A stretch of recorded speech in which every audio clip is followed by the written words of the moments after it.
नमस्कार मित्रों, जय भीम, जय भारत, जय सत। मित्रों, जैसा कि आपको पता है, प्रतिदिन मैं बाबा साहब डॉक्टर भीमराव अम्बेडकर के जीवन की एक क्षण को, उनके संघर्षों को, उनके जीवन में इतने मजबूत इरादों को लेकर के प्रतिदिन कहीं न कहीं किस तरीके से बाबा साहब बचपन से लेकर के अपने किशोरा अवस्था तक कैसे संघर्ष किए, इसके बारे में जानने के लिए मैं अपने इस वीडियो के माध्यम से आप लोगों के समक्ष प्रस्तुत करने जा रहा हूं। मित्रों, आज इस विषय पर, जिस विषय पर हम चर्चा करना चाहते हैं, उस विषय का शीर्षक है अभाव में भी अध्ययन जारी रहा।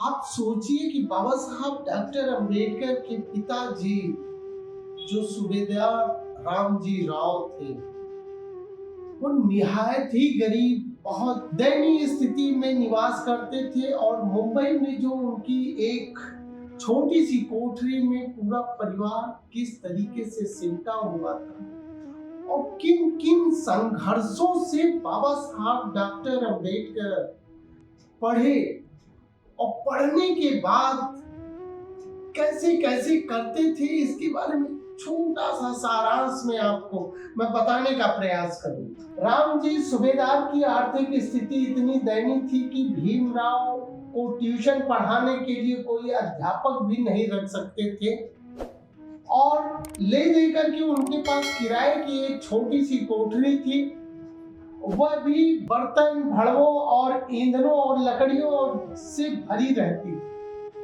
खोली इतनी छोटी थी कि दो व्यक्ति एक साथ नहीं सो आ सकते थे। उसमें एक तरफ चूल्हा बना हुआ था, दूसरी तरफ आटा पीसने की चक्की रखी हुई थी। सारे परिवार द्वारा विश्राम, सोना, खाना पीना, अध्ययन करना, अर्थात सारे काम उसी छोटी सी कोठरी में संपन्न किए जाते थे। लोगों को यह देख करके अचरज होता था कि इतनी छोटी सी खोली यानी कोठरी में परिवार किस प्रकार गुजारा कर लेता है। इतनी भीड़ भाड़ में रहते थे। राम जी अपनी युक्ति से बच्चों को अध्ययन की सुविधा कर ही ली।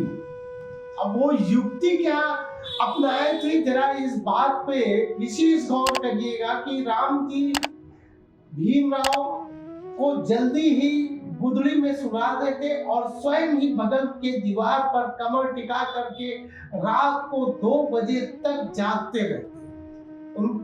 बाबा साहब डॉक्टर अंबेडकर की शिक्षा में केवल बाबा साहब का ही नहीं बल्कि पूरे परिवार का बहुत बड़ा योगदान है। मित्रों, राम जी राव बाबा साहब को अपने बिस्तर पे लिटा देते और रात को 2 बजे तक वो दीवार के सहारे 2 बजे तक बैठे रहते और 2 बजे बाबा साहब को जगाते पढ़ाने के लिए और 2 बजे वो उसमें जहां बाबा साहब डॉक्टर भीमराव अम्बेडकर सोते थे वहां राम जी राव सोते थे। किन किन कष्टों को सह करके बाबा साहब ने अध्ययन किया, आगे आपको बताते हैं। और भीमराव के पैर के पास एक बकरी बंधी हुई थी। बाबा साहब डॉक्टर भीमराव के पैर के पास एक बकरी बंधी थी जो रात भर जोर जोर से सांस लेती थी और रात को 2 बजे भीमराव को जगा देते थे। फिर उस स्थान पे स्वयं सो जाते राम जी राव और जहां बाबा साहब सोया करते थे। भीमराव उठ करके मिट्टी के तेल की कुप्पी, जो मिट्टी के तेल की कुप्पी होती है, जला करके पढ़ने के लिए बैठ जाते थे और भीमराव सुबह 5 बजे तक उस डिबरी से, मतलब मिट्टी के तेल की कुप्पी के उजाले में डॉक्टर भीमराव अम्बेडकर पढ़ाते थे। कल्पना करिए मित्रों, क्या स्थिति होती, कितना संघर्ष, कितना दुख, कितना कष्ट भरा होगा बाबा साहब की उस समय।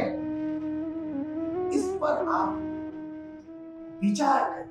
आगे चलते हैं, आपको बताते हैं कौन जानता था कि इतना कष्ट और अभाव और संघर्ष करने वाला बालक भीमराव एक दिन संसार का सबसे अधिक शिक्षित 6 विद्वानों में से एक, वह विद्वान जिसने मिट्टी के तेल की डिबरी में के लाइट से अध्ययन किया हो और